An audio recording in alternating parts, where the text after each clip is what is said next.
ответственно вставать с той стороны и оттуда фотографировать. Перед началом рейда инспекторы ГИМС определяют фронт работы. Часть сотрудников остается прямо на берегу, чтобы фиксировать нарушителей на фото. Другие отправляются дальше за ограждением проводить профилактику. Добрый день, памятка.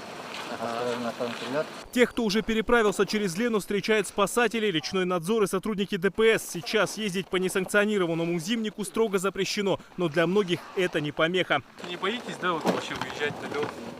Сейчас уже нет, все же ездят. За нелегальными переправами в Якутске ведется усиленный контроль. Каждый день на места выезжают специалисты и выявляют десятки нарушителей. Как только видим нарушителя, мы его фотографируем издалека, чтобы были видны его номера. И при заезде уже вот сюда вот мы его останавливаем.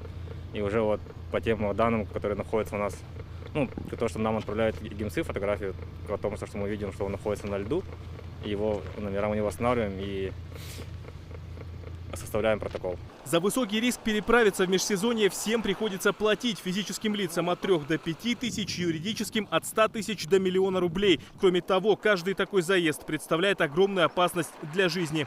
Могут провалиться в любой момент, могут уйти под воду, хоть и пешком, хоть и на машине. Лучше чуть-чуть подождать официального открытия. Подобные акции направлены на то, чтобы защитить людей от возможных провалов под лед. Его толщина еще не позволяет удерживать автомобили. Пешком идти через реку тоже опасно. Они могут воспользоваться услугами судов на воздушной подушке, которые осуществляют регулярные рейсы от города Якутска, от станции Намыв, и до населенного пункта Нижний Бестях. Работа по обустройству переправы Хатасы-Павловск продолжается. Сейчас дорожники заливают, намораживают лед, укрепляя его прочность. Но всегда находятся те, кто ищут объездные пути.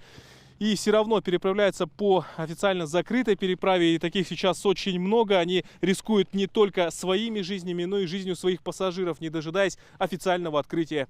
Если температуры в Якутске будут стабильно низкими, первая переправа через реку Лену откроется в конце ноября. А до этого времени выезд на неокрепший лед категорически запрещен. Виталий Прокопьев, Иларион Федоров, Вести, Якутск.